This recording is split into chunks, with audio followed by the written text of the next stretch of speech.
하나님 말씀 신약성경 187쪽입니다. 사도행전 1장 데오빌러여 내가 먼저 쓴 글에는 무릇 예수께서 행하시며 가르치시기를 시작하심부터 그것 택하신 사도들에게 성령으로 명하시고 승천하신 날까지의 일을 기록하였노라.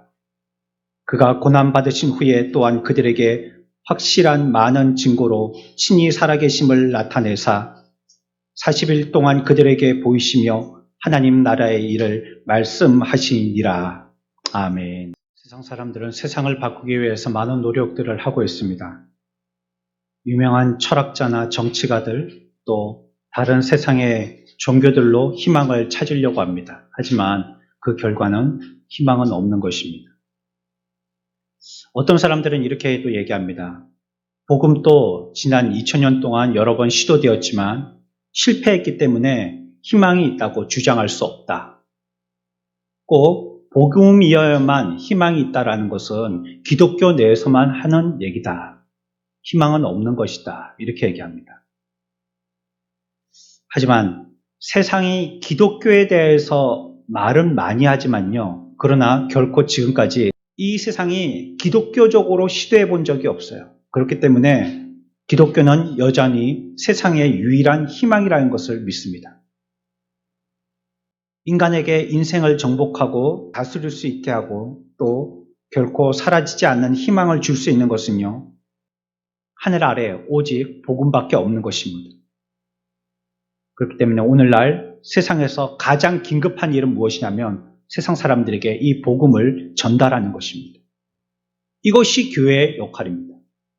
교회는 우리가 모여서 우리끼리 행복하게 예배하고 또 떡 나눠 먹고 밥 나눠 먹고 같이 교제하고 웃다가 돌아가는 그런 모임이 아닙니다.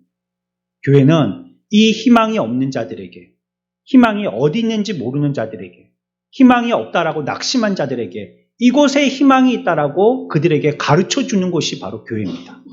이것이 바로 복음 전파입니다. 하지만 비극은요, 이 모든 것에 혼란이 있다는 겁니다. 오늘날 세상에서 가장 긴급하고 중요한 일이 이 복음 전파하는 것인데 이것이 교회의 역할인데 여기에 대해서 우리들은 혼란을 느끼고 있다는 거예요. 기독교가 뭐고 교회에서 뭘 하는 것인지 혼란스러워 한다는 것입니다. 여기에 대해서 우리들이 경각심을 가져야 할 이유가 있습니다. 이 혼란을 초래한 장본인이 교회 밖에 있는 것이 아니라 교회 안에 있기 때문에 그렇습니다. 교회가 뭐고 예수 믿는 우리들이 무엇을 해야 되는지에 대해서 우리 스스로가 대답할 줄 모른다는 거예요. 왜 교회 가니? 그러면 좋은 말 들으러 교회 간다. 기분 좋으려고 교회 간다. 어떤 분은 좀 더 고상하게 위로받으려고 교회 간다. 본질에서는 많이 떨어져 있는 대답입니다. 교회는 그런 거 하는 데가 아닙니다. 그래서 사람들이 교회를 만들기 시작합니다. 우리가 지난주 생각한 대로. 자기가 원하는 모양으로 교회를 만든다는 거예요. 그런 예배가 되기를 원한다는 거예요. 코로나로 한국교회는 한마디로 큰 혼란에 있습니다. 여러분들, 한국교회가 다시 건실하게 세워지기를 여러분들이 19년부터 지금까지 이와 같이 우리가 코로나로 많은 고충을 당하는 것만큼이나 여러분들은 그 배갑절의 이상의 해를 두고 하나님 앞에 기도하여서 회복되기를 소원해야 될 것입니다. 눈에 보이지 아니하는 많은 문제가 발생했어요. 주일 예배를 선택할 수 있는 것이 되게 됐습니다. 성경 공부나 식사 교제나 봉사, 성찬에 이르기까지 그리스도인의 의무였고 교회의 토대였던 것이 하나님께서 우리들에게 말씀하신 선언적인 것까지 모두 다 무질서해버렸습니다. 이제는 얼마든지 우리가 해도 되고 하지 않아도 되는 것으로서 선택할 수 있는 것이 되었어요. 오늘날 설교는 이 시대에 알맞는 종교인으로 살아가는 방법을 가르치는 가르침의 메시지가 됐어요. 교인으로서는 사회에서 어떻게 어떤 태도로 살아가야 되는지를 가르치는 그런 메시지가 되어버렸어요. 성도들은 구약에는 관심이 없습니다. 구약은 읽지도 않습니다. 오직 예수님이 우리들에게 어떻게 살으라고 얘기했는지, 주님이 우리들에게 가르쳐 주신 윤리적인 것에만 관심을 가지는 거예요. 어떤 사람들은 기독교를 좀 더 고상하게 사는 법을 찾아서 도덕적으로 더 나아지는 노력의 원칙들이 바로 기독교라고 생각하는 사람도 있습니다. 이들이 공통점은요, 실제로 그들에게 중요한 것은 도덕이라는 것이에요. 다시 얘기하면 기독교의 진리의 본질은 뭐냐? 도덕의 순수함이라는 거예요. 우리가 도덕적으로 착한 사람 되려고 예수 믿는다는 뜻입니다. 그러면 착한 사람은 예수 잘 믿는 거고요. 못된 악질은 예수 못 믿는다는 결론이 나옵니다. 우리가 이렇게 도덕적으로 순수한 사람이 되어야 하기 때문에 성경이라고 부르는 이 책에서 우리를 순수한 도덕적인 사람이 되도록 하기 위해서 어떻게 말씀하시는지에 대해서 귀 기울여야 된다는 거예요. 우리 그리스도인들이 해야 될 일이 그거라는 거예요. 착한 사람 되기 위해서 성경에서 뭐라고 얘기하시나 그 방법을 찾아봐야 된다는 것입니다.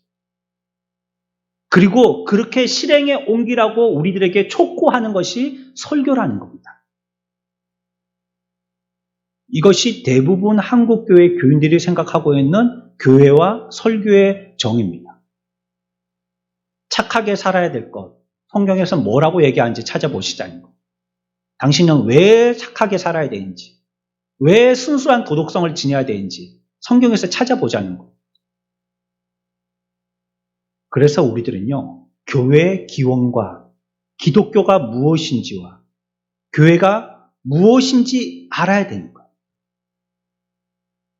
이것을 알지 못하면요, 우리들은 어디로 가는지 모르고 그냥 열심히 달려가는 사람이 되고 마는 겁니다. 그래서 우리들은 사도행전 1장을 읽기 시작하는 겁니다. 무너진 한국교회 이 땅에 하나님께서 다시 회복을 이루시려면 과연 교회가 무엇이었는지 처음으로 돌아가야 되기 때문에 설계도 없이 집을 지을 수 있어요. 작은 강아지 집 같은 거는. 그냥 뚱땅뚱땅 지으면 되고요. 짓다가 잘못 지으면 또 부쉈다가 새로 지으면 되고 뭐 간단한 거니까. 하지만 큰 빌딩을 짓는다든지 높은 건물을 지을 때는요. 설계도 없이는 짓지 못합니다. 하다못해 우리 교회 여기 예배당에도 인테리어를 하는데 일하러 오신 분이 당장 설계도를 달라고 하더라고요. 이게 어떻게 만들어야 될지 설계도를 달라는 거예요. 기독교의 설계도는요, 성경이에요. 교회의 설계도는요, 성경이에요. 성경으로 돌아가야 되는 거예요. 우리의 필요에 의해서 만들어지는 게 아니고요, 성경에서 뭐라고 하는지를 찾아봐야 된다는 거예요. 교회가 어떻게 시작되었고 무엇을 했는지는 교회라고 얘기하고 있는 성경에서 찾아봐야 된다는 것입니다. 사도행전에서 말하는 교회는 무엇입니까? 과연 우리들은 사도행전을 성령행전이라고 별명을 붙이면서 교회의 부흥을 위해서 얘기하는 어떤 한 구절을 읽을 때 사도행전을 많이 꼽습니다. 하지만 사도행전은요, 교회가 무엇인지를 정확하게 우리들에게 얘기하고 있는 거예요. 기독교가 무엇인지, 무엇을 해야 되는 것인지, 교회는 과연 어떤 세상의 의미가 있는 건지를 얘기하는 것이 바로 사도행전이에요. 여기에 대해서 우리가 어두움에 있어서요, 2000년 전에 있는 과거의 교회의 역사에 대해서 옛날 얘기라고 치부하고 결별해버린다면요, 그리고 오직 우리들은 오늘 현재의 교회에만 몰두한다면요, 오늘날 이것을 우리들은 교회라고 부를 수 있느냐는 거예요. 과거를 모르는 현재를 가지고 우리가 오늘날 이 현재의 우리들의 모습을 교회라고 부를 수 있느냐는 거예요. 이거 어째서 교회가 된 거예요, 그러면? 근데 누가 교회라고 불러줬기에 우리들의 모임이 과연 교회가 됐냔 말이에요. 우리는 그냥 성경 들고 찬송 들고 앉아서 노래 부르고 얘기 듣고 앉아있으면 그게 교회입니까? 누가 과연 그런 걸 교회라고 얘기했냔 말이죠. 얼마나 많은 사람들이 모여야지 교회며 얼마나 화려하게 치장을 해야지 그거 교회라고 했냔 말이죠. 어떻게 예배해야지 교회고 우리들이 해야 될 일이 무엇인지 이렇게 얘기한 것이 교회에서 우리가 이렇게 강조하고 있는 것이 성경에서는 과연 뭐라고 얘기하고 있냔 말이죠. 평범하고 단순하며 무식하고 무지하다고 여김받은 소수의 사람들이 있었습니다. 이들은 유명하지도 않았고 돈도 없었고 통신수단도 없었고 선전수단도 없었습니다. 그러나 사도행전 17장 6절에 보면 천하를 어지럽게 하던 이 사람들이라고 얘기하고 있습니다. 그들의 표현을 빌리면 천하를 어지럽게 하는 이 사람들이, 이 사람들은 몇몇 안 되는 사람들인데요. 성경은 뭐라고 얘기하냐면 그들이 뭘 했다고요? 천하를 어지럽게 했다. 몇 안 되는 사람들이 천하를 어지럽게 했다는 겁니다. 소수의 사람들이요, 교회를 뒤집어 놨다는 겁니다. 불과 200년 사이 기독교는요, 대로마 제국에서 가장 강력한 세력이 되었습니다. 로마 제국이 가장 두려워하는 세력이 교회가 되었어요. 그리고 3세기 무렵에는요, 로마 황제 콘스탄티가 교회를 공인하는 것이 지혜로운 처사라고 여길 만큼이나 영향력 있는 곳이 교회가 됐어요. 그렇다면 우리가 이 역사적인 사실을 두고 어떻게 그토록 짧은 기간에 기독교를 공인할 정도로 소수의 사람들이요, 로마 제국을 흔들 수 있는 위치에 있었냐는 거예요. 여러분이 기억하셔야 될 것은요, 기독교는 사실이라는 겁니다. 사실, 팩트. 신화를 얘기하고 있는 게 아닙니다. 우리가 어떻게 되었으면 하는 우리의 바람이나 꿈을 얘기하고 있는 게 아니에요. 우리의 근거가 너무 미약하기 때문에 우리가 만들어 놓은 새로운 우리끼리의 얘기의 전통 전례를 가지고 우리가 우리의 기초를 만들어낸 게 아니라, 기독교는요, 사실입니다. 사실. 역사. 교회가요, 세계사 전체에서 가장 생생한 사실 가운데 하나입니다. 이 교회사를 빼놓고는요, 세계사를 이해할 수가 없어요. 여러분들도 중고등학교 때 세계사 공부할 때요, 그 밑에 수준에서는 사회 이런 거 공부할 때요, 이 교회사 여러분들은 얇게라도 한번 공부하고 지나갔을 겁니다. 이게 아니면 세계를 이해할 수가 없어요. 사실이라는 뜻입니다. 그게 신화가 아니고 그게 역사적인 사실이라는 거예요. 하지만 그런 세계사를 본다고 우리가 교회를 똑바로 이해할 수 있는 건 아니거든요. 교회와 교회의 의미와 우리들 성도들이 무엇을 해야 되는지를 알려면 앞에서 말씀드린 것처럼 그것을 이해하기 위해서는 어디로 돌아가야 된다고요? 성경으로 돌아가야 됩니다. 특별히 오늘 우리가 읽었던 사도행전으로 돌아와야 됩니다. 과연 교회가 무엇인가? 저는 가끔 안타까울 때가 있습니다. 오랜 생활 예수 믿어서 우리가 바르게만 예수 믿는다면 정말 좋은 신앙일 텐데 그 사람은 너무 열심히 한 사람이에요. 너무 헌신적인 사람이에요. 오랫동안 신앙생활을 했어요. 그런데 치우쳐했어요. 올곧은 신앙의 삶을 갖고 있지 못하다는 거예요. 그러니까 나무가요, 중요하더라고요. 어떤 게 중요하면요, 심겨질 때 중요하다. 나무. 아무렇게나 꼽으면 그게 좋은 게 아니에요. 우리 저 화장실에, 남자 화장실에 벵갈 고무나무가 하나 있습니다.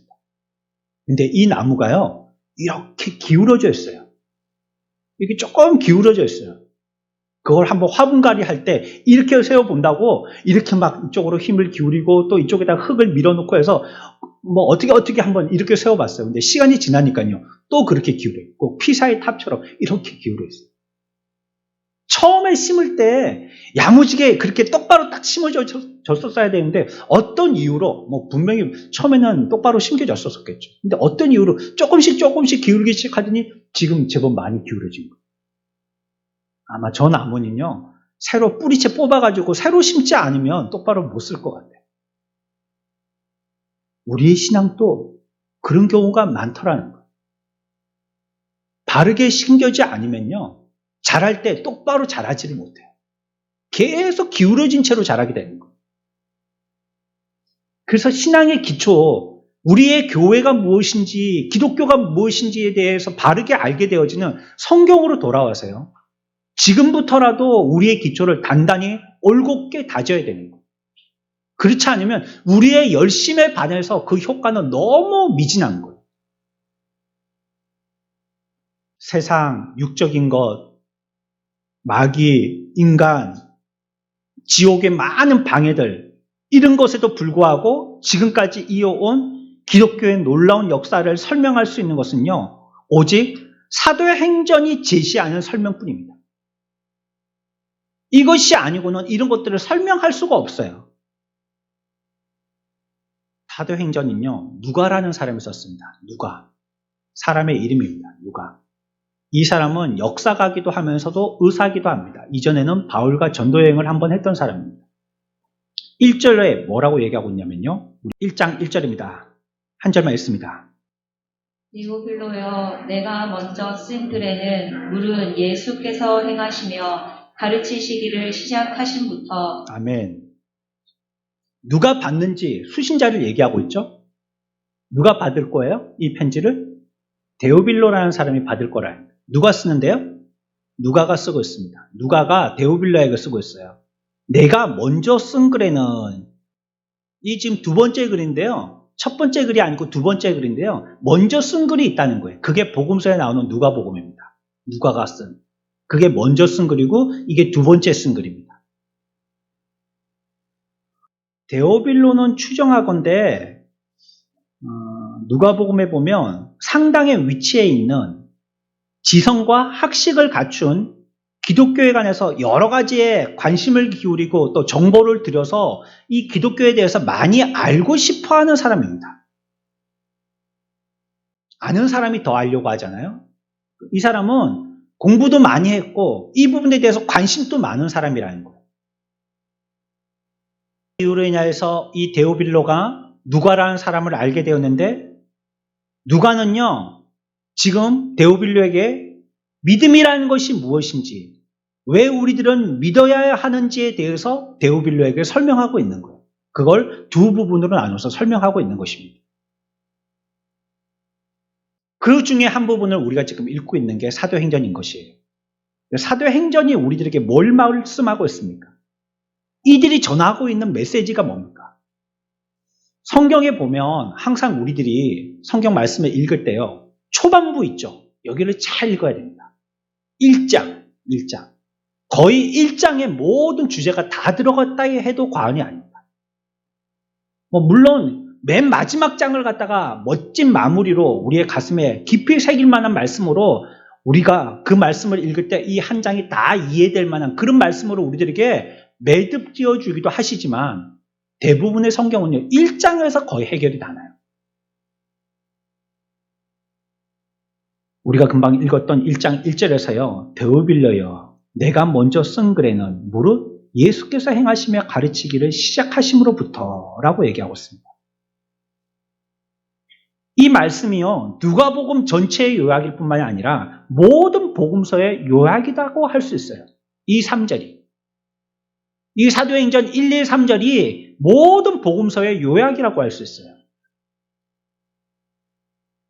출발점이자 근원은 무엇이냐, 이걸 얘기하고 있거든요. 교회의 출발은 무엇이고 또 교회의 근원은 무엇이냐, 이걸 얘기하고 있거든요. 여기에 뭐라고 얘기하는지 잘 보십시오. 제가 다시 한번 읽겠습니다. 데오빌로여, 내가 먼저 쓴 글에는 무릇 예수께서 행하시며 가르치시기를 시작하심부터. 이 1, 2, 3절이 성경의 기초라고 했잖아요. 이게 핵심 주제라고 했잖아요. 여기서는 뭘 얘기하고 있냐면, 내가 먼저 쓴 글에는 주제가 있는데 그 주제가 뭐냐면 바로 예수라는 거예요. 예수. 내가 써서 알려주고 싶은 내용이 있는데 그 평범하고도 비범한 주제는 무엇이냐면 예수, 무릇 예수께서. 누가가 얘기하고 싶은 거는 데오빌로에게 예수에 대해서 얘기하고 싶다는 거예요. 그분이 1절 끝에 보면 시작하심이에요. 시작. 그분이 시작하심이에요. 한마디로 기독교는 뭐냐면요, 성경이 우리들에게 가르쳐 주신 대로 제가 정의를 내려보겠습니다. 기독교는 가르침이 아닙니다. 우리가 좋은 교훈을 들으러 간다라고 교회 가지만 사실은요, 이 표현은 조금 위험할 수 있어요. 기독교는 교훈이 아닙니다. 기독교는요, 인물입니다. 누굽니까? 그 인물이 누굽니까? 바로 예수입니다. 1장 1절에서 데오빌로에게 누가는 그걸 얘기하는 거예요. 복음은 무엇이냐? 교회는 무엇이냐? 기독교는 무엇이냐? 예수다라고 얘기하고 있는 거예요.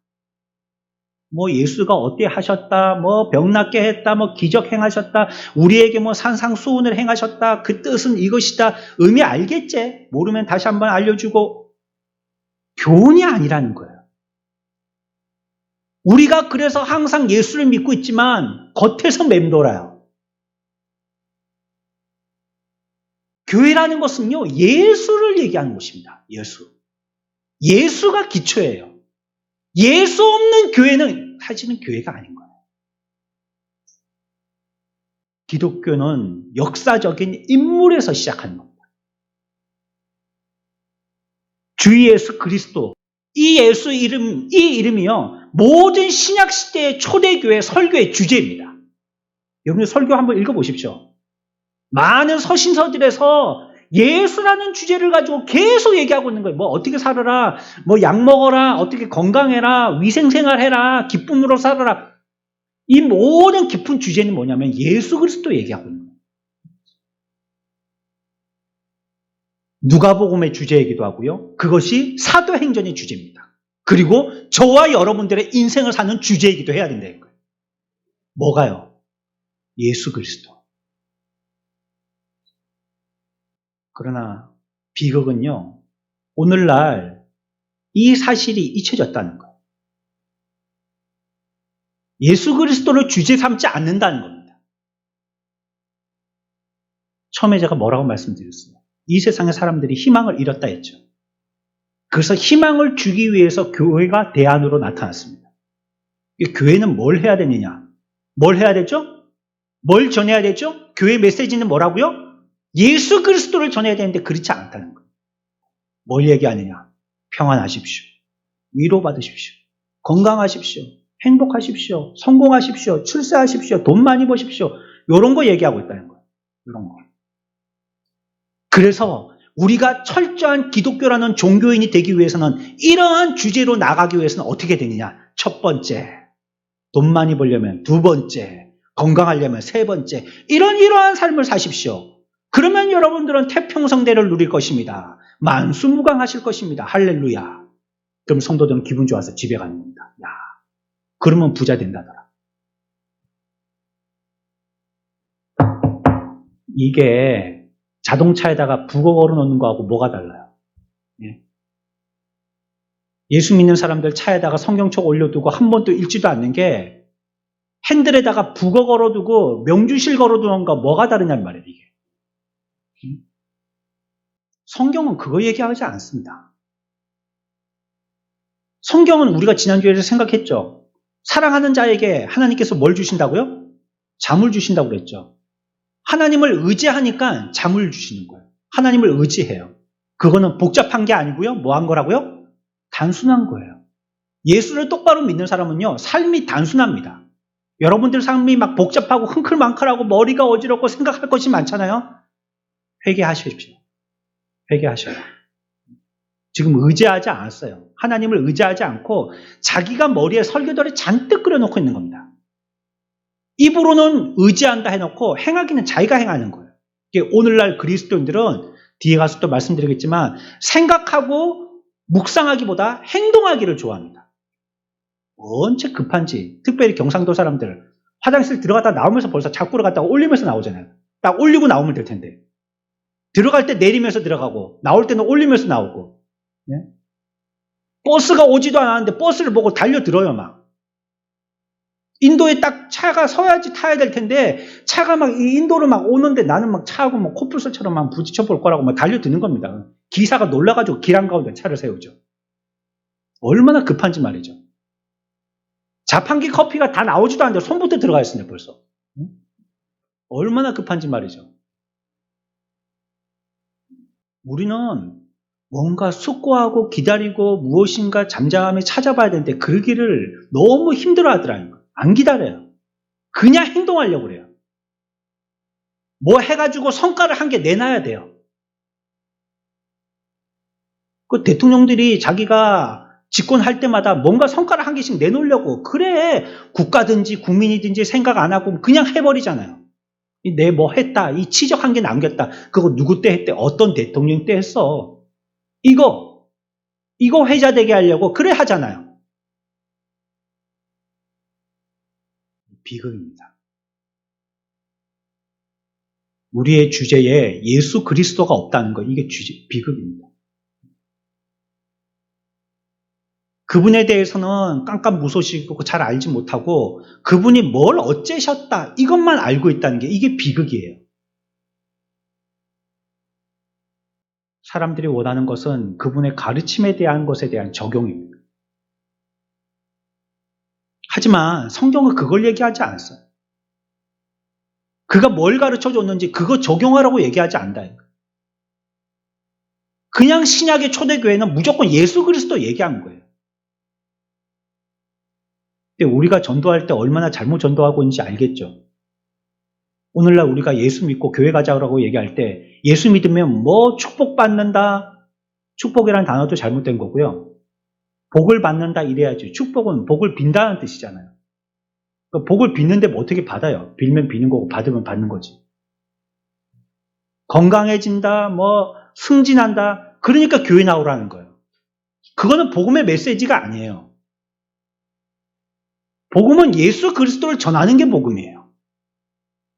그분 자체 액면 그대로 전하는 게 복음이에요. 그러니 어린아이가 던져도 폭발, 어른이 던져도 폭발, 수류탄의 위력이라는 그런 겁니다. 누가 던지든지 폭발하는 겁니다. 그런데 누구든지 그걸 안 던지는 거예요. 내가 생각할 때 나무떼기 던지면 폭발하겠지. 아니면 뭐 이 비닐봉지 던지면 폭발하겠지. 돌멩이 던지면 폭발하겠지. 이런 거 던지고 있다라는 거예요. 정말로 폭발할 수류탄을 안 던지고 있다는 거예요. 그걸 던져야지 폭발하는데. 우리에게 진짜로 필요한 것은요. 그분을 아는 겁니다. 예수 그리스도를 아는 그분의 교훈도 중요하지만 근본적으로 중요한 것은요. 그분을 아는 겁니다. 그리고 또 한 가지 중요한 것은요. 그분과 내가 어떤 관계에 있는가 그게 중요한 겁니다. 내 지금 주님과 어떤 뭐 사이가 좋은지 삐뚤어졌는지 그분은 나한테 지금 이렇게 화가 나 계신지 기뻐하신지 그게 중요한 거예요. 내가 뭘 어떻게 했는지 그것보다도 말이죠. 우리는 그분의 가르침에서 시작된 게 아닙니다. 우리는 바로 그분에게서 시작된 겁니다. 그분으로부터 우리가 시작된 거예요. 그래서 1장 1절에 데오빌레온 내가 먼저 쓴 글에는 무릇 예수에 대해서 얘기했다는 겁니다. 예수. 나는 예수 말고는 얘기할 것도 쓸 것도 없다는 거예요. 내가 얘기하고 싶은 주제는 예수라는 거예요.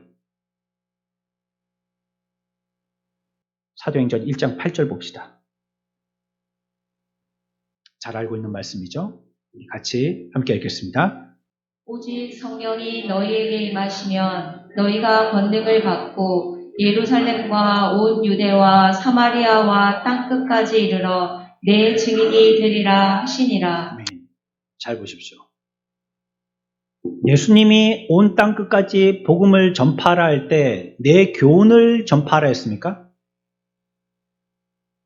땅끝까지 내 증인이 되라 할 때 내 가르침을 전파하라 했습니까? 다시 했습니다. 오직 성령이 너희에게 임하시면 너희가 권능을 받고 예루살렘, 온 유대, 사마리아 땅끝까지 이르러 뭘 증거하라고요? 나를 증거하라는 겁니다. 나를. 네? 내 증인 되라 했지 누가 내 가르침 증인 되라 했어요. 누가 내가 주는 인생의 철학을 증거하라고 그랬어요. 예수 믿으면 어떤 떡이 떨어진지 그건 누가 증거하라고 그랬어요. 예수 믿으면 병 낫고 건강하게 된다는 거 이거 누가 증거하라고 그랬어요. 뭐의 증인되라고요? 내 증인되라는 거예요. 내 증인. 예수 그리스도 증인되라는 거예요. 그러니까 우리가 나가서 증거할 때도, 복음을 전할 때도 뭘 전하는지 우리에게는 사실 메시지가 없는 거예요. 예수를 안 전하면 말이죠. 메시지가 없는 거예요, 그거는. 그냥 자기 생각하고 얘기하고 있는 거예요. 자기 그냥 간증 얘기하고, 그것도 괜찮습니다. 물론 전도할 때 어린 신앙의 사람들 간증 얘기하면 귀 기울여 듣기 시작하니까요. 옛날 얘기 이런 거 좋아하잖아요. 듣기 시작하니까. 그러나 가운데 가서는요, 중심에 가서는 정말 그 핵심에 가서는요, 예수 전해야죠. 예수. 이렇게 내게 너에게 성령을 주니까 너희들이 땅끝까지 이르러서 해야 될 일이 있는데, 그렇게까지 고생해서 땅끝에 가고 교훈 이런 거 가르침, 그거 말고 핵심 전하라고 이렇게 얘기하고 있는 거예요. 그게 뭐예요, 핵심이? 나를 전하라는 거예요. 예수 그리스도. 내 증인되라는 거예요, 내 증인. 뭐 하고 있어? 내 증인되라니까. 이렇게 얘기하고 있는 거예요. 그래서 주님의 제자들은요, 그 얘기를 곧대로 듣습니다. 아, 예수님이 예수님 전하라고 했구나. 예수님 전할 거면 내가 가고 예수님 전하지. 예수님이 우리의 구주시라고, 예수님이 죽었다가 살아나셨다고, 이 땅에 계실 동안에 뭐 했고, 또 돌아가셔서 어떻게 죽었고, 부활하셨고, 지금 어디 계신지 그거 전해야 되겠구나. 제자들이 그렇게 알게 된 겁니다. 사도행전 17장으로 넘어갑니다. 그래서 이제 제자들이 어떻게 했는지 봅시다. 예수님의 말 잘 들었는지 아니면 지 생각대로 했는지 봅시다. 17장 18절 같이 했습니다. 어떤 에피크로스와 스토아 철학자들도 바울과 쟁론할세 어떤 사람은 이르되 이 말쟁이가 무슨 말을 하고자 하느냐 하고 은 이르되 이방 신들을 전하는 사람인가 보다 하니 이는 바울이 예수와 부활을 전하기 때문이로라. 아멘. 찾으셨죠, 여러분들? 발견하셨죠? 혼란이 일고 막 문제가 생기기 시작하는데 이들이 전하는 복음의 메시지의 내용에 중심이 있는 거예요. 그게 핵심이 있는 거예요. 왜 이렇게 혼란스럽고 어지럽고 막 분쟁이 일어나고 시끄럽게 되어졌냐면 이들이 전한 것은 무엇이냐면 바울이 무엇을? 부활을 전했기 때문이에요. 이게 전부 다 뭐에 대한 겁니까? 예수에 대한 거 얘기하고 있잖아요. 그래서 예수님의 제자들은요, 나가서 복음을 증거할 때 뭐 했냐면 예수 증거했다는 겁니다. 예수. 오늘날 저와 여러분들이 인생을 살 때 희망을 갖기를 원하지만 희망이 없는 이유가 뭔지 아닙니까? 우리에게 예수가 없기 때문입니다. 예수가 준 교훈이나 가르침이나 원리나 철학은 있는데 예수 자체는 없는 거예요. 참 안타깝죠? 그 사람이 계셔가지고 그분하고 교제하고 그분을 만나는 것이 좋은데 그분의 사진에 대해서는 내가 많이 갖고 있고 그분에 대해서 알기도 많이 알고 있고 소리도 한 번씩 들어봤고 뭐 그렇긴 한데 직접 만나보지는 한 번도 안 한 거예요. 여러분 그런 사람하고 결혼할래요? 옛날엔 했다 하대요. 그렇게 안 보고 얼굴도 안 보고. 요즘에는 그런 사람 그렇게 결혼하려고 하면 누가 하겠어요? 얼굴도 안 보고 만나보지도 않고 사진만 보고 사진 요즘에 기술 좋아가지고 얼마나 예쁜데 전부 다. 남자들도 얼마나 잘생겨졌는데 그게 모릅니다 그거. 나중에는 다 그게 다 그 사진 찍는 사람들이 다 고치거든요. 모릅니다. 정확하게 모르는 거예요. 우리는 그렇게 해갖고 마음에 그렇다고 그 사람 사귈 수 없잖아요. 우리가 오랫동안 예수를 믿고 오랫동안 주님을 섬긴다라고 얘기하면서 예수의 언저리만 섬기고 있다면 이거 얼마나 답답한 노릇이에요. 찬양한다고 하면서 그분이 행하신 일만 찬양하지 그분은 찬양하지 않는다면 이거 얼마나 이게 답답할 노릇이에요. 이 사람들은요, 그분의 교훈이나 가르침 전하지 않았어요. 오직 그분 전했다는 거예요. 이것이 그들이 전한 전부입니다. 딴 거 없어요. 그냥 예수 그리스도 전한 것입니다. 만일 기독교가 철학이나 정치적인 이념에 불과하다면 서로 대립하는 것이 있겠죠. 여러분들은 진보 쪽을 지지하시는 분도 있겠고 보수 쪽을 지지하는 쪽도 있겠죠. 그렇다고 뭐 교회가 진보 교회가 있고 보수 교회가 있어야 되는 건 아닙니다. 여러분들의 생각은 다 나름대로 다르니까요. 서로 대립하기도 하고요. 또 서로 철학과 사상에 부딪히기도 하겠죠. 여기 여러분들이 하고 싶은 거 하면 되는 겁니다. 그거는. 기독교는 보수입니다. 기독교는 진보입니다. 얘기할 수 없는 거예요. 여러분들이 그쪽에 어떤 정치적인 마음이 끌리면요. 그렇게 하면 되는 거예요. 채소 먹고 싶은 사람 채소 드시면 되는 거예요. 스테이크 좋아하시는 분 고기 드시면 되는 거예요. 그건 자기 그냥 구매에 맞게 드시면 되는 겁니다. 그러나 우리가 믿어야 되고 우리가 선포해야 될 것은요. 우리가 취사 선택할 문제가 아니에요. 그건 내 정치 성향이 어떠냐로 가지고 결정할 수 있는 게 아니에요. 그것은요. 오직 한 가지만 전할 수 있는 거예요. 우리가 땅끝까지 전할 수 있는 것은요. 한 가지뿐이 없는 거예요. 우리의 인생의 소망을 가질 주제는요. 한 가지밖에 없는 거예요. 그게 바로 예수 그리스도입니다. 그래서 우리들이 예수 그리스도가 어떤 분이고 예수 그리스도가 어떤 일을 행하셨고 예수 그리스도는 이 땅에서 무엇인가 행하셨는지 이런 것들에 대해서 관심이 많아야 돼요. 이런 경우가 있단 말이에요. 설교를 할 때 예수님에 대해서 쫙 얘기합니다. 근데 사실은 그거 얘기하고 싶은 게 아니고 여기에서 나오는 어떤 교훈을 얘기하고 싶은 거예요. 그래서 쭉 얘기하다가요. 여기 가서 이거 이렇게 하느라고 시간을 다 써버리는 거예요. 그러니까 예수님은 한 예화예요. 그냥 예수님 얘기는. 그거는 한 예화고 내가 하고 싶은 말을 하려고 하는 그냥 바탕이 될 뿐이에요. 사실은 내가 하고 싶은 얘기 하고 싶은 거죠. 예수님 얘기하고 싶은 게 아니고. 예수라는 인물, 그분이 행하신 것, 말씀하신 것, 예수라는 인물이 의미하는 것, 이것에 대해서 우리는 관심을 가져야 되는 겁니다. 그래서 그분에 대한 관심이 없고요. 그분이 우리의 어떤 필요를 채워줄 수 있는가, 여기에 가르침에만 집중하게 된다면요. 이거는 정말 안타까운 겁니다. 중요한 것은요. 예수라는 인물입니다. 그분. 예수라는 분이라는 거예요. 그래서 누가는 이 기독교를 알고 싶어하는 데오빌로에게요. 모든 것을 두 가지로 요약하거든요. 뭐라고 얘기하고 있냐면 1절에 내가 먼저 쓴 글에는 물을 예수께서 어떻게 행하신 거? 행하신 거. 또 가르치신 거. 이거. 내가 이거 얘기하겠다. 이걸 두 가지로 딱 얘기해버립니다. 앞에서 내가 누가복음에서 24장을 통해 가지고 통틀어서 쭉 설명했던 예수 그리스도를 갖다가 사도행전 1장에 와서 두 개로 딱 얘기하는 거예요. 행하신 거, 가르치신 거.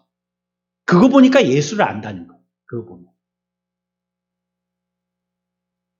누가복음은 천사 가브리엘이 마리아에게 나타난 일을 설명하고 있어요. 지극히 높으신 이의 아들을 낳을 것이고 조상 다윗의 보좌를 차지할 것이고 그분 나라는 영원할 것이고 이 얘기를 들었을 때 마리아는 당황했죠. 천사는 성령이 내게 임하면 이 일이 될 것이라고 그를 안심시키십니다. 이 말은 무엇입니까?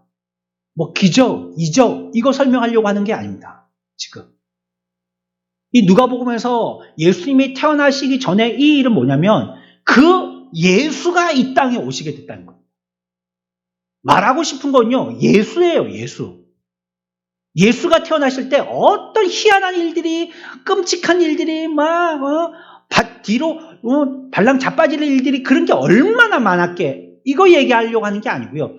예수 그분이 이 땅에 오셨다는 거 그거 얘기하려고 하는 거예요. 그분은 영혼에서 나와서요. 인간의 시간으로 오셨습니다. 천국에서 나와서요. 이 땅으로 오셨어요. 여러분의 정치적인 도덕적인 견해가 무엇이든지 베들레헴의 아기가 영원한 하나님의 아들이라는 사실이 저와 여러분들에게 무슨 관계가 있는가 하는 걸 지금 묻고 있는 것입니다. 그분이 오심이 나와는 상관이 없는지 그분이 오심이 내가 그렇게 간절히 기대하고 기다리던 것이었는지 묻고 있는 거예요. 그만큼 준비하고 기다렸는지 말이죠. 그걸 그렇게 끔찍히 사모하면서 오심을 그와 같이 노래하고 찬양했는지 말이죠. 아니면 어떤 자들과 같이 박대하고 천대하고 죽이려고 했는지 말이죠. 나는 어느 쪽에 있냔 말이에요. 그분의 오심이. 그 성경은 성경의 한가운데로 우리를 데리고 갑니다. 예수님 앞에 딱 세우는 거, 독대시키는 겁니다. 너와 예수 그리스도 과연 무슨 관계가 있니? 이 물으시는 겁니다. 예수님이 이 땅에 오셨다는 게 너하고는 무슨 상관이 있니? 그거 물으시는 거예요. 기적도 행하셨습니다. 많은 사람들의 주목을 끄셨죠. 하지만 기적은 무엇이냐면 상징입니다. 상징. 예수님이 하나님의 아들이시라는 것을 가르쳐 주시려고 하시는 거예요. 거기도 주제가 뭐예요? 예수예요. 예수. 근데 오늘날 우리가 신기하고 신기방통해가지고 우리도 하고 싶은 게 뭐냐면 예수님처럼 물에다가 기도했더니 안수기도 팍 엄청나게 뜨겁게 막 안수기도 확 했더니 단지가 포도주로 변하고 이런 거 원한다요. 우리는. 막 눈에서 레이저 팍 나가지고 막 다리가 확 고쳐지고 막 입에서 막 불이 확 나가가지고 막 죄인들 다 태우고 막 이런 걸 원한다는 거예요. 우리는. 정작 성경에서 우리들에게 가르쳐 주려고 하는 것은 관심이 없고요. 우리가 보고 싶은 것만 관심이 있는 거예요. 그걸 통해서 예수 그리스도를 얘기하고 싶은데 그 예수 그리스도에는 관심이 없고요. 그가 행하신 기적만 관심이 있는 거예요. 이거 왜 이렇게 행하셨는지 그거 알아야 된다는 거예요. 왜? 원수들이 자신을 증오하고 죽이기로 결심했다는 걸 아셨지만요. 예루살렘으로 직접 올라가셔서 체포되셨습니다.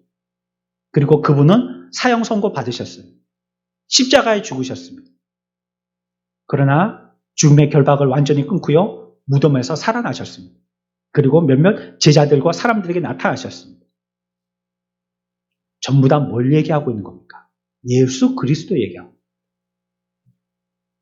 성경은 예수 그리스도를 얘기하고 있는 거예요. 이 시대의 데오빌로인 저와 여러분들, 우리는 뭐에 관심을 기울이고 뭘 들으려고 해야 되겠습니까? 우리는 예수를 들어야 돼요. 우리에게 소망은 그분밖에 없습니다. 그분이 뭐 어떻게 행하신 것, 그분이 없는데 행하신 게 무슨 소용이었어요? 그분이 내 마음 가운데 없는데 그분이 행하신 게 무슨 의미가 있단 말이에요? 그분이 죽고 이 땅에 없다 봐요. 죽어서 무덤에서 썩어버렸다 봐요. 그러면 그분이 가르치신 교훈이 나에게 무슨 의미가 있습니까? 죽어서 썩은 분인데. 그에 대해서 누가는요, 데오빌레에게 기독교는 예수라는 분이 시작이다라고 얘기하고 있어요. 그게 1장 1절. 기독교는 예수가 시작이다. 우리의 인생의 시작은 예수다라고 얘기하고 있다. 아무리 오래 살았다 할지라도 그 사람의 시작은 예수인 거예요. 사도행전은요, 그래서 교회의 역사입니다. 예수가 있기 때문에. 예수를 빼고는 어떤 설명도 불가능합니다. 이것은 그분께서 시작하신 일이에요. 예수께서 제자들에게 자신이 세상에 오신 이유를 말씀하셨어요. 왜 이 땅에 오셨는가? 내가 이 땅에 와야만 했던 이유가 무엇인가? 말씀하셨죠. 그게 마가복음 10장 45절 말씀입니다. 뭐라고 말씀하셨는지 한번 귀 기울여 들어보겠습니다. 예수님이 나의 오심에 대한, 자신의 오심에 대한 이유를 이렇게 설명하십니다. 같이 읽습니다. 인자가 온 것은 섬김을 받으려 함이 아니라 도리어 섬기려 하고 자기 목숨을 많은 사람의 대속물로 주려 함이니라. 아멘. 다른 방법이 없어요. 우리가 구원받는 길은요, 다른 방법이 없어요. 어떻게 돼야 되냐면 인자가 오셔야 된다. 인자가. 그분이 오시는 방법밖에 없다. 우리의 구원은 착하고 도덕적으로 살고 사는 사람들에게 칭찬받고 이것 가지고 구원이 안 된다. 그건 예수 안 믿는 사람들도 훨씬 잘합니다. 우리보다 윤리적이고 도덕적인 사람들 훨씬 많습니다. 야, 저 사람 예수 믿겠는데 싶은데 물어보면 교회 안 다니는 사람들 많아요. 의외로. 반대로 나쁜 놈 중에서도 예수 믿는 사람들이 많아요. 나쁜 놈 중에서도. 이 세상에 오신 이유는 그것 갖고 안 된다는 거예요. 어찌해야 되느냐? 예수여야만 돼요. 예수. 자신의 오시면 누구든지 구원받을 수 있는 유일한 길이기 때문이라는 게. 그분만이 유일한 길. One way. 그분만이 하나밖에 없는 길이에요. 오직 그분만이 길이에요. 그렇기 때문에 기독교를 알고 싶다면요. 성경을 던져버리면 안 됩니다. 성경을 멀리하는 사람 치고 예수 잘 믿는 사람 못 봤습니다. 모세의 책들과 선지서와 시편 다 읽으십시오. 편식하지 말고요. 창세기에서부터 끝까지 읽으십시오. 전부 예수에 대해서 얘기하고 있는 겁니다. 성경은. 모든 것이 그분에게 초점을 맞추고 있습니다. 성경에 그려지고 있는 모든 이정표는 예수가 길이다라고 손가락질하고 있습니다. 그분에 대해서 공부하십시오. 우리가 믿음의 주제, 교회의 기초와 토대가 바로 예수 그리스도니까 그분을 공부해야 합니다. 교리 공부하십시오. 그리스도인들이 필요로 하는 것이 무엇인지 아십니까? 오늘날 많은 그리스도인들을 뭘 생각하고 있냐면 더 깊은 진리, 더 깊은 진리, 더 깊은 진리 이런 거 찾더라는 거예요. 어디까지 깊어지려고요? 예? 얼만큼 깊어져야지 만족하시겠어요? 예수 믿는 사람들이 진리에 중독이 돼서 더 깊은 진리, 더 깊은 진리에 들어간다는 겁니다. 성경에서 중요하게 얘기하고 있는 건 더 깊은 진리가 아니고 기본 진리입니다. 기본 진리. 수영 선수가 수영에도 테크닉이 있겠죠. 처음에 스타트할 때 어떻게 물속에 들어가는지, 들어가서 호흡을 어떻게 하는지, 고개를 어떻게 내밀면서 호흡하는지, 팔을 어떻게 뻗는지, 이건 테크닉이 있겠죠. 이건 기술이에요, 기술. 그러나 그가 기본이 안 됐어요. 아니, 물속에 얼굴 넣고 2초도 못 참아요. 그리고 달리기도 동네 한 바퀴도 못 달려요. 체력이 저질 체력이에요, 아주. 이런 사람이 수영 테크닉 아무리 가르쳐 봤다, 이 사람 하겠어요? 이 사람에게 지금 필요한 건요, 여러 가지 화려한 테크닉이 아니고요, 기본 체력을 기르는 거예요. 오늘날 그리스도인들이 맥을 못 치고 있는 이유가 그겁니다. 우리의 기본되는 예수 그리스도에 대한 진리는 모른 채 테크닉만 익히려고 한다는 거예요. 그러니 이거를 어디에다가 적용해보기도, 그것 가지고 맞는지 틀린지 검증해보기도, 해야 되겠다라고 굳게 알지도 못한다는 거예요. 못한. 성경의 교리들을 자꾸 배우고 익히는 자가 돼야 됩니다. 신학자들, 순교자들, 탁월한 설교자들, 그 사람들이 그렇게 될 수 있었던 이유들은요, 전부 다 교리를 공부했던 사람들이기 때문에 그렇습니다. 저와 여러분들도 하나님께서 귀에 쓰시는 순교의 신앙에 따라간다면 얼마나 훌륭한 사람들이겠어요. 주를 위해서 목숨을 바친다면. 그래서 우리 지역은요, 좀 복받은 지역인 것 같아요. 주기철 목사님, 여기서 나셨잖아요. 진해에서. 손양훈 목사님, 생가, 칠원에 가면 있잖아요. 훌륭하신 목사님들이 나시고요, 목회하신 지역이에요. 그리고 순교하셨어요, 이분들이. 그분들이요, 내가 순교해야지, 나 순교하고 싶어. 맨날 입으로 그렇게 노래했다고 순교하신 줄 아세요? 분명하고 확실한 지식을 갖고 있었기 때문에 순교한 겁니다. 우리가 행동할 때 주저하는 이유가 무엇이냐? 잘 모르니까 주저한 겁니다. 알기만 한다면 예스든지 노든지 한쪽에 쓰게 되는 거예요. 학생들이 가장 고민스러운 게 뭡니까? 선생님들이 가장 거기에다가 포인트를 맞춘 게 뭡니까? 이 아이가 똑바로 알고 있느냐인 거죠. 단어 한 개, 아닌 거, 긴 거, 이거 썼는데 그걸 똑바로 못 찾는다면요, 이거 확실히 모르는 아이예요, 이 아이는.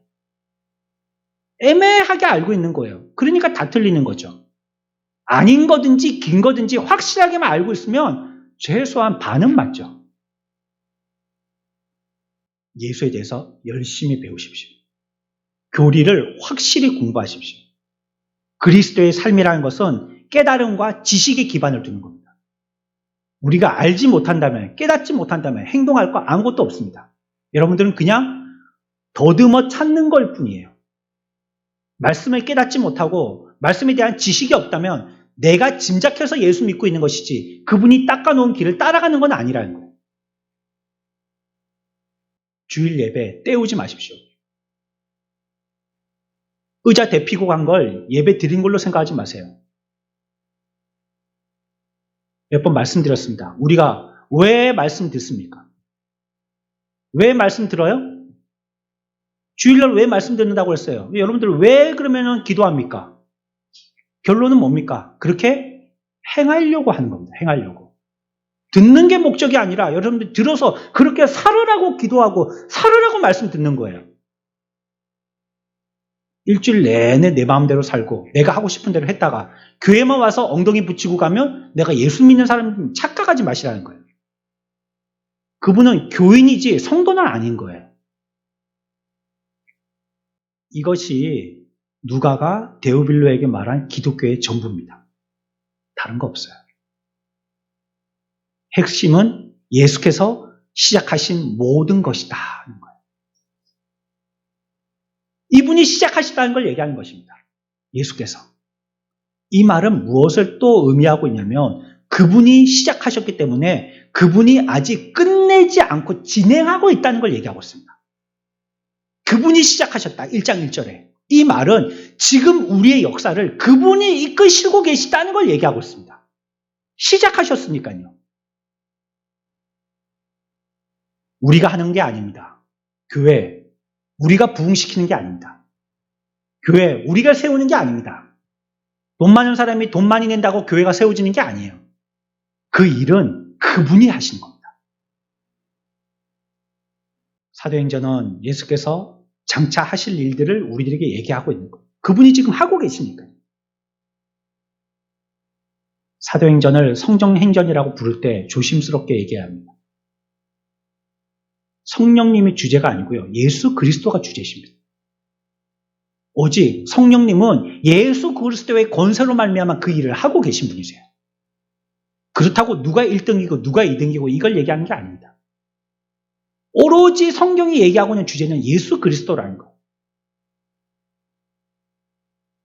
만물의 주인이신 하나님께서 이 세상 일과 그 구속을 아들 예수 그리스도에게 전적으로 맡기신 겁니다. 선택받을 자는 하나님께서 선정하셨어요. 어떻게 구원할래? 내가 저들을 갖다가 구원받기로 내가 선정을 해놨는데 저들을 어떻게 구원시키지? 예수 그리스도밖에 없다고 말씀하시는 거예요. 그분의 십자가의 죽으심으로 말미암지 않고서는 저 선택받은 자를 구원시킬 방법이 없다는 것이에요. 그래서 우리들에게 이 일을 할 수 있도록 신약시대에 성령님을 보내주신 겁니다. 예수를 믿도록 하기 위해서. 예수라는 그 초점에 맞춰지도록 하기 위해서 성령을 보내주신 거예요. 그래서 성령의 강림은 그분의 권세, 예수 그리스도의 권세를 이 땅에서 우리들에게 구체적으로 표현하신 것입니다. 그리고 그 권세를 또 누구에게 주셨죠? 제자들에게도 주신 겁니다. 오늘날 저와 여러분들에게도 주신 것입니다. 이 이야기는 승천에서 끝나지 않은 것입니다. 모든 것을 갖고 계신 그분께서 지금 또 역사를 이루고 계신 것입니다. 저와 여러분들이 예배하고 있는 이곳에서도 주 예수 그리스도께서 우리와 함께 하심을 믿으시기 바랍니다. 그 역사는 끝난 게 아니에요. 우리의 약하고 무가치한 기도, 이 기도를 영광스러운 기도로 예수님의 이름으로 기도합니다 할 때 바뀌어지는 것입니다. 초라한 말들, 힘약한 말들, 어디 가서 넋두리나 할 말들, 이 세푼치 가치도 없는 말들을 예수 그리스도의 이름으로 말미암아 하나님께 올려드리는 영광의 찬송이 되게 한다는 거예요. 예수 그리스도께서 하시는 겁니다. 바울은 자신이 시련을 겪을 때요, 모든 친구들이 자기를 다 떠나버렸다라고 고백하고 있습니다. 그러나 주님은 우리와 함께 하셔서 우리를 강건케 하실 것입니다. 저는 그렇게 생각해 봅니다. 이제 마지막 때에 심판하실 것을 기록하고 있는 요한계시록. 요한계시록의 맨 끝에 있으니까 우리의 이미지에는 뭐라고 생각하냐면, 요한계시록은 종말을 얘기하고 있구나. 종말. 끝난 거 얘기하고 있구나. 이제. 인생 종쳤다. 그게 요한계시록이니. 그러니까 성경의 맨 끝에 뒀지. 세상의 마지막 점이라는 이 뜻으로 이해하고 있다는 것이에요. 그러나 요한계시록은요. 그와 같이 시작되어진 하나님의 일이 이제 전개될 것이라는 시작점을 얘기하는 거예요. 그게 끝이 아니고 시작이라는 걸 얘기하고 있는 것입니다. 주님은 우리 개개인을 이 세상에서 구원하시고 우리를 영광스러운 나라에 들이시고 다시 오실 그날을 위해서 우리를 지금 준비하고 계신 겁니다. 누가요? 예수님이 하고 계신 겁니다. 내가 예수 열심히 믿어야지.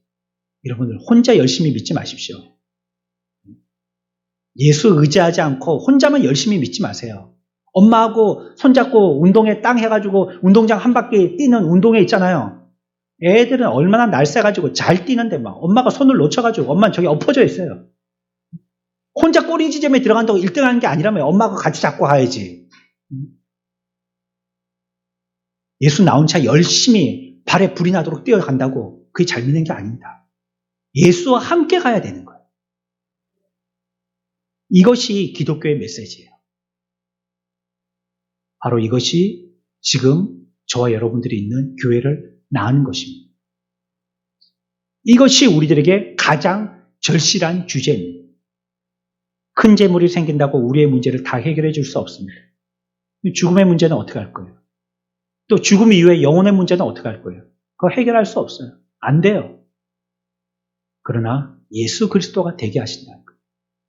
예수 그리스도가 고대를 뒤집었듯이 현재를 뒤집으실 것이고 미래를 뒤집으실 것이라고 성경은 우리들에게 약속하고 있는 겁니다.